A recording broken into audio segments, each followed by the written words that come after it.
Salam. Torpaqdan yaradılış. İnsan nəsli necə artıb, çoxalmışdır, insanlar yer üzünü necə çoxalıbdır, bunu bugün sizin nəzərinizə çatdıracağıq. Qovulmuş şeytandan Allaha sığınıram. Demək, Rum surəsi 20-ci ayə sizi torpaqdan yaratmış bulunması onun ayətlərindəndir. Sonra siz yalanlamakta olan bir bəşər oldunuz. Bax, Rum surəsinin 30-cu surənin 20-ci ayəsində Allah deyir ki, sizin torpaqdan yaradılmağınız onun ayətlərindəndir. Siz deyir, sırf Adəm nəzərdə tutulmayır. Yəni, siz deyərkən çoxlu sayda insanın torpaqdan yaradıldığı nəzərdə tutulur. Biz baxa bilərik burada 40-cı surənin 67-ci ayəsinə. 67-ci ayəsinə baxa bilərik. Qovulmuş şeytanı Allah'a sığınıram. Odur ki, sizi torpaqdan, sonra bir damla sudan, yəni nütvədən, sonra bir alaqdan yarattı. Sonra sizi bir bəbək olaraq çıxartmaqda, sonra güclü çağınıza erişməniz, sonra da yaşlanmanız için sizə bəlli bir ömür verməkdədir. Sizdən kiminin daha öncə həyatına son verilməkdədir. Adı konulmuş bir əcələ erişməniz və bəlkə aklınızı kullanmanız için Allah sizi böyle yaşatır. Burada ne diyor? Odur ki siz torpaqdan, bak sizi deyir, bir heyət var. Torpaqdan qadın, kişi olmaqla insanlar yaradılıb. Ve bu insanlardan törəyən insanlarla yeni insanlar yaranmıştır. Yani torpaqdan birinci nəsil insanlar qadın, kişi olmaqla yaradılıb. Torpaqdan yaradılmış insanlardan yaradılan insanların da evliliğindən demək 3-cü nəsil, 4-cü nəsil insanlar törənmişdir. Bax, ayə diqqət eləsəniz, ayədə də öncə torpaqdan yaradılışı deyir, sonra nütvədən, bir damla mayədən yaradılışdan danışır. Demək ki, bir damla mayə ilə torpaq yaradılışında eynilik var ki, eynilik de fiziki ve biyoloji yaradılıştır ki, ikisinden de Allah bir ayədə danışmaqdadır. Eyni zamanda biz baxa bilərik 35-ci surənin 35-ci surənin 11-ci ayəsinə qovulmuş şeytandan Allah'a sığınıram. Allah sizi torpaqdan yarattı. Sonra bir damla sudan, sonra da sizi cüt-cüt kıldı. Bak, Allah torpaqdan yaradanları da cüt-cüt yaradı. Torpaqdan yaradılış olandan sonra sudan, yani bir damla sudan, mayeden, yani nütveden yaradılanları da cüt-cüt edibdi. Demek ki Allah torpaqdan cüt-cüt insanlar yaratıbdı. Sonra siz cüt-cüt kıldı, onun bilgisi olmaksızın hiçbir dişi gebe kalmaz ve doğurmaz da. Ömür sürene ömür verilmesi ve onun ömründen kısaltılması da mutlaka bir kitapta yazılıdır. Gerçekten Allah, bu Allah'a göre kolaydır. 23. surenin 79. ayəsinə də inşallah baxsaq, orada da önemli bir məlumat verir. 79.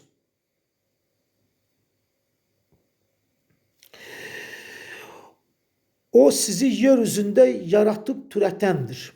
Yani sizi Allah sizi yeryüzünde yaratıp çoxaldandır, yayandır. Hepiniz yalnızca ona döndürülüp toplanacaksınız. Yani öz başına değil bu insanların demək çoxalmağı. Allahın iradəsiyle yaradılır ve çoxalılır. Eləcə də biz 71-ci surəyə demək ki, Nuh surəsinin 17-ci ayəsinə də çox orada önemli bir məsələ vurgulanır. Allah sizi, qovulmuş şeytan arasında, Allah sizi yerden bir bitki kimi bitirdi. Bak, burada örnek verir Allah.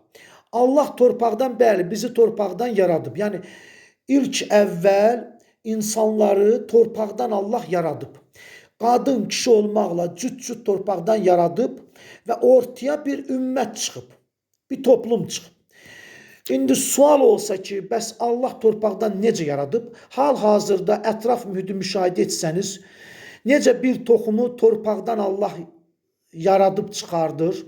Bir ağacı necə Allah torpaqdan yaradıb çıxardır və yaxud bitkiləri Allah torpaqdan necə yaradırsa və yaradacaq təbii ki, yaradıbsa, insanlar da o cürə yaradıb. Yəni burada o dinə, Qurana uyğun olmayan hekayələr danışılmaqdadır və hərdən bu torpaqdan yaradılışı da belə deyək, lətifə alına salmışdılar. Bu torpaqdan yaradılan insanların biri də Adəmdir. İsra surəsinin 61-ci ayəsində Adəmin açıq şəkildə torpaqdan yaradıldığı və Bəqərə surəsinin 30-cu ayəsində xəlifə təyin edildiyi xəbər verilir. Demək, Adəmlə bərabər cüt-cüt qadın, kişi olmaqla torpaqdan insanlar yaradılıb, həmin yaradılan insanlara Adəm xəlifə təyin edilmişdir. Həm də həmin insanlara Adəm rəsul və nəbi demək seçilmiştir Allah tərəfindən. Yəni bir bitki necə torpaqdan yaradılıbsa, insanlar da o cürə torpaqdan yaradılmışdır. Və həmin bu torpaqdan yaradılan insanlar da ilk ümmət olmuşdur. Biz bunu demək 10-cu surənin, yəni Yunus surəsinin 19-cu ayəsinə baxsaq, orada çox önəmli bir məlumat verir. İnsanlar tək bir ümmətdən başqa deyildi. Demək, insanlar tək bir ümmət olub. Hal-hazırda insanlar tək bir ümmət deyil. Demək ki, o torpaqdan yaradılan insanlar tək bir ümmət olubdur. İnsanlar tək bir ümmətdən başqa deyildir. Sonra anlaşmazlığa düşdülər. Əgər Rəbbindən keçmiş bir söz olmasaydı, anlaşmazlığa düşdükləri şey konusunda mutlaq aralarında hökm verilmiş olardı. Eyni buna bənzər Bəqərə surəsinin də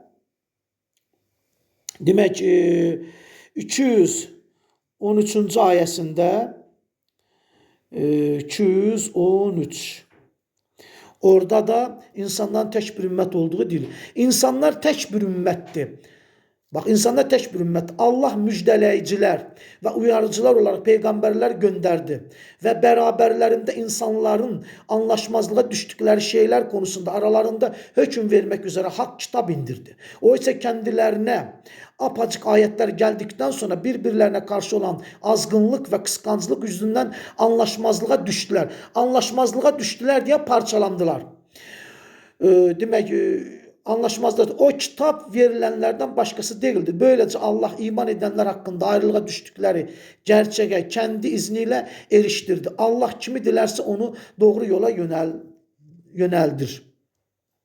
Demək ki, məsələ budur. İndi bu demək torpaqdan yaradılanların birindən Quran bəhs edir, Adəm, və deyir ki, sizi torpaqdan yaratdı. Sizi deyərkən bir çoxunluğu nəzərdə tutur. Hal-hazırda torpaqdan yaradılış getmir. Bir sıra insanlar güya yediyimiz qidalarla torpaqdakı mineralların bədənimizə keçməsini torpaqdan yaradılış olaraq təqdim edir. Xeyr, birbaşa torpaqdan yaradılış olub, Quran bizə bunu deyir. İnsanlar torpaqdan yaradılıb, qadın, kişi olmaqla ortaya bir ümmət çıxıb. Bunlardan biri də Adəm olub, Adəmin ailəsi olub. Adəm və xanımından bir ailə olub.